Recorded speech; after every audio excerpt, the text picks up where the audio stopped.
everyone, let me introduce myself.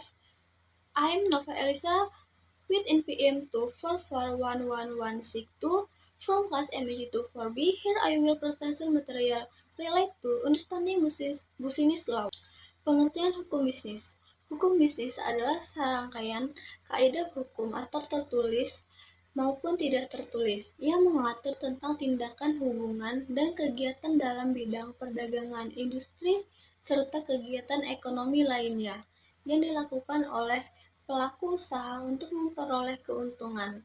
Dengan kata lain, hukum bisnis berfungsi sebagai pedoman dan perlindungan hukum bagi para pihak yang terlibat dalam kegiatan ekonomi. Tujuan dan fungsi hukum bisnis. Yang pertama ada memberikan kepastian hukum bagi pelaku usaha. Yang kedua ada menjamin keadilan dan kejujuran dalam transaksi.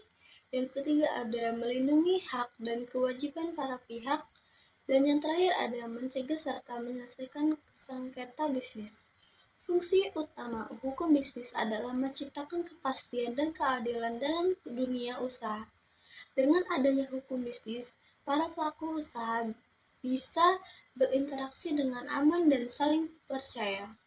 Ruang lingkup hukum bisnis. Ruang lingkup hukum bisnis juga dibagi menjadi 5 bagian. Yang pertama ada hukum perjanjian dan kontrak bisnis.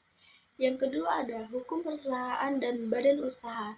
Yang ketiga ada hukum kepolisian. Yang keempat ada hukum perlindungan konsumen. Dan yang terakhir ada hukum investasi dan perdagangan internasional. Tantangan hukum bisnis di era digital.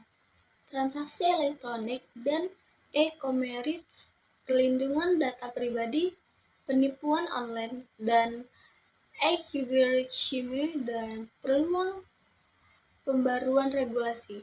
Di era digital, tentang hukum bisnis semakin kompleks. Transaksi online menurut aturan baru yang melindungi konsumen sekaligus mendukung inovasi digital. Kesimpulan dari memahami hukum bisnis kepentingan untuk menjaga keadilan dan kepercayaan dalam dunia usaha. Dengan memahami hukum bisnis, pelaku usaha dapat berprofesi secara legal dan etis. That's all my presentation. Thank you. Assalamualaikum warahmatullahi wabarakatuh.